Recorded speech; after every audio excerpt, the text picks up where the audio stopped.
Hi friends, it's Miss Amber again with another book. This time we're reading one called Caps for Sale. A tale of a peddler, some monkeys, and their monkey business. Let's see what happens. Wow, look at him with all those hats on his head. Once there was a peddler who sold caps. But he was not like an ordinary peddler carrying his wares on his back. He carried them on top of his head. First, he had on his own checked cap, right there, see with the checks.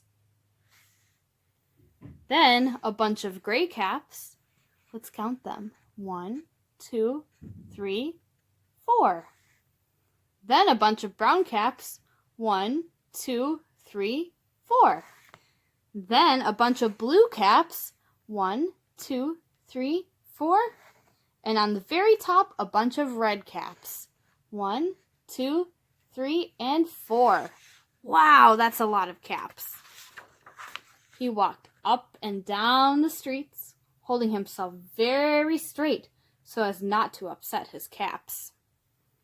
As he went along, he called, "Caps! Caps for sale! 50 cents a cap!" One morning, he couldn't sell any caps. He walked up the street and he walked down the street calling, "Caps! Caps for sale! 50 cents a cap!" But nobody wanted any caps that morning. Nobody wanted even a red cap. He began to feel very hungry, but he had no money for lunch. "I think I'll go for a walk in the country," said he, and he walked out of town slowly, so as not to upset his caps. He waited for a long time until he came to a great big tree. "That's a nice place for a rest," thought he, and he sat down very slowly under the tree and leaned back little by little against the tree trunk so as not to disturb the caps on his head.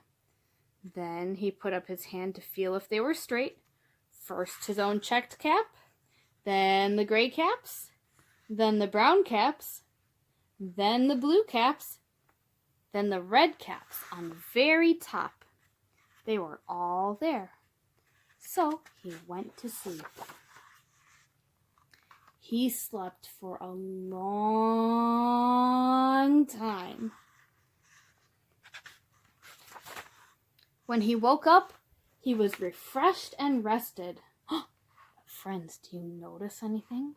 What's different? Before standing up, he felt with his hand to make sure his caps were in the right place. All he felt was his own checked cap. Oh no! He looked to the right of him. No caps. He looked to the left of him. No caps. He looked in back of him. No caps. He looked behind the tree. No caps. Then he looked up in the tree. And what do you think he saw? On every branch sat a monkey. On every monkey, a gray, a brown, a blue, or a red cap. Look at all those monkeys with caps on. Shall we count them, friends? 1, 2, 3, 4, 5, 6, 7, 8, 9, 10, 11, 12, 13, 14, 15, 16. 16 monkeys wearing caps. The peddler looked at the monkeys, and the monkeys looked at the peddler. He didn't know what to do. Finally, he spoke to them. "You monkeys, you," he said, shaking a finger at them. "You give me back my caps."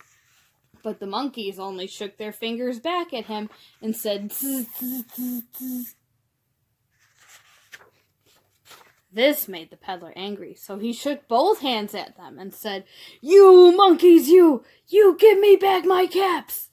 But the monkeys only shook both their hands back at him and said, "Tz, tz, tz." Now he felt quite angry. He stomped his foot, boom, and he said, "You monkeys, you better give me back my caps." But the monkeys only stamped their feet back at him and said, "Tz, tz, tz." By this time, the peddler was really very, very angry. He stamped both his feet and shouted, "You monkeys, you must give me back my caps." But the monkeys only stamped both their feet back at him and said, "Tz, tz, tz." At last he became so angry that he pulled off his own cap, threw it on the ground, and began to walk away. Look at that. He's throwing his own checked cap down. And then each monkey pulled off his cap. All the gray caps, all the brown caps, all the blue caps, and all the red caps came flying down out of the tree. The monkeys threw their caps just like the peddler. So the peddler picked up his caps and put them back on his head. First his own checked cap, then the gray caps, 1, 2, 3, 4. Then the brown caps, 1, 2, 3, 4. Then the blue caps, 1, 2, 3, 4. And then the red caps on the very top, 1, 2, 3, 4. And slowly he walked back to town, calling, "Caps! Caps for sale! 50 cents a cap!" 1, 2, 3, 4, 5, 6, 7, 8, 9, 10, 11, 12, 13, 14, 15, 16, and 17 caps. The end. Wow, that's a lot of caps and a lot of monkeys. Do you think the peddler learned that it worked better not to shout and yell at the monkeys? I think so. Have a great day, friends. See you later.